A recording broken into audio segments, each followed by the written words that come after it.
But for now, I really want to take a few minutes to communicate my high regard for the men and women of the State Department and share with you some principles for all of us to live by as we pursue our shared mission. The individuals who comprise this department are among the finest public servants in the world. Many of you serve our nation abroad and have served our nation abroad. State Department staffers in the field are not just conduits for policies and plans. You are our emissaries of our nation and the ideals we stand for. When people see you, they see America. When I wake up each morning, the very first thing I ask myself is, are all of our people safe? The safety of every single member of our State Department family, regardless of where he or she is posted, is not just a priority for me. It's a core value, and it will become a core value of this department.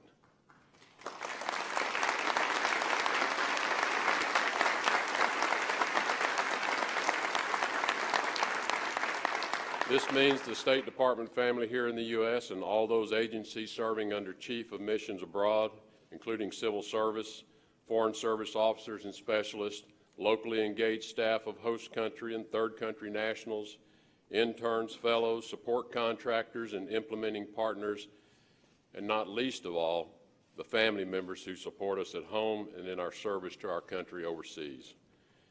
The Foreign Service is not the only component of the State Department. The civil service workforce at the State Department plays an indispensable role in all we achieve, and we cannot attain success without the mission-critical services that you provide.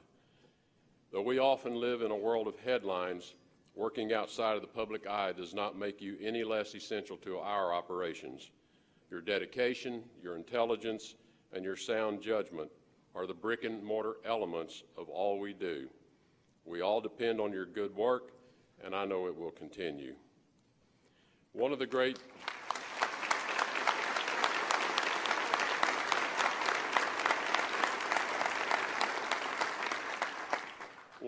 challenges and thrills for the State Department staff is deciding how to confront changing conditions in every corner of the world.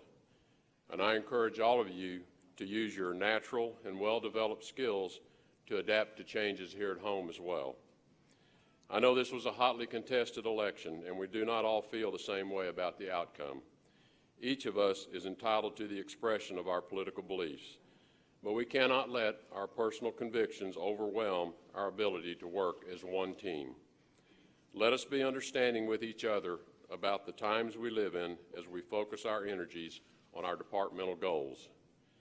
As Secretary, I will deploy the talent and resources of the State Department in the most efficient ways possible. That may entail making some changes to how things are traditionally done in this department. Change for the sake of change can be counterproductive, and that will never be my approach. But we cannot sustain ineffective traditions over optimal outcomes. I will gather information on what processes should be reformed and do my part to make sure we are functioning in the most productive and efficient way possible.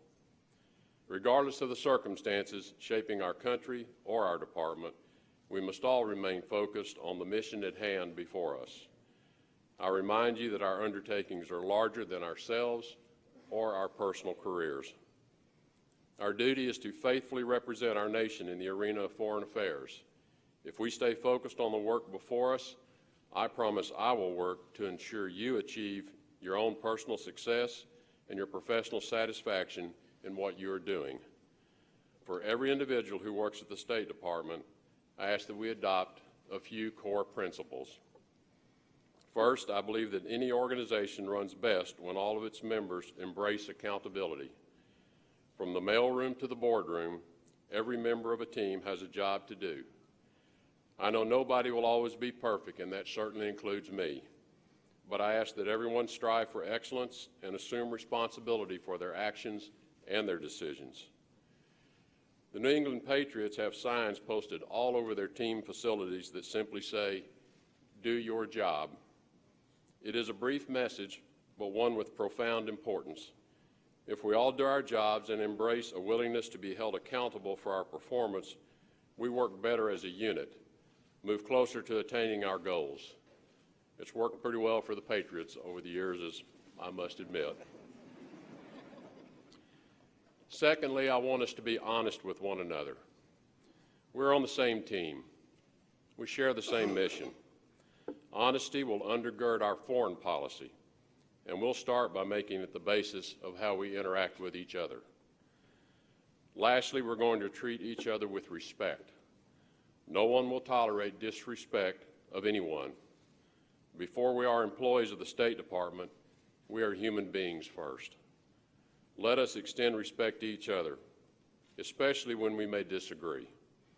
What I ask of you and what I demand of myself, I will embrace accountability, honesty, and respect no less than anyone. Before President Trump called me, I thought I'd be entering retirement this spring after 4 decades of business experience. Renda and I were ready to head off to the ranch and enjoy our grandchildren. But when I came back from my first meeting with President Trump and he asked me to do this, Renda said, "You didn't know it, but you've been in a 41-year training program for this job."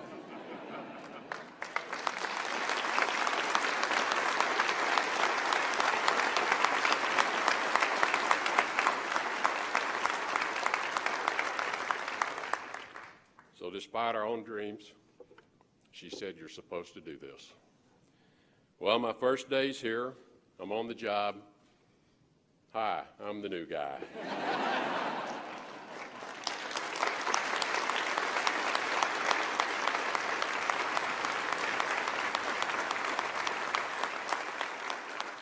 As such, I will depend on the expertise of this institution. There are over 75,000 members of the State Department workforce, both foreign and civil service employees, with an average of over 11 years of service in the department. I have 25 minutes.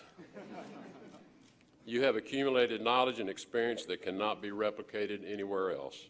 Your wisdom, your work ethic, and patriotism is as important as ever, and as your secretary, I will be proud to draw upon all these qualities in my decision-making. I ask that you join me in upholding high standards of ethics and professionalism, committing to personal accountability and honesty, and respecting your colleagues. There will undoubtedly be times of victory, but there will also be many times of difficulty. Let's go forward as a team through all of it. Let's make the American people proud of what we do in this building and beyond. Inscribed on the walls in this lobby are the names of fallen Foreign Service personnel who, in the words of Abraham Lincoln, gave their last full measure of devotion. They died in service of causes far greater than themselves. As we move forward in a new era, it is important to honor the sacrifices of those who have come before us and reflect on the legacy that we inherit. In closing, I'm honored to be serving alongside each of you as I serve our nation as the Secretary of State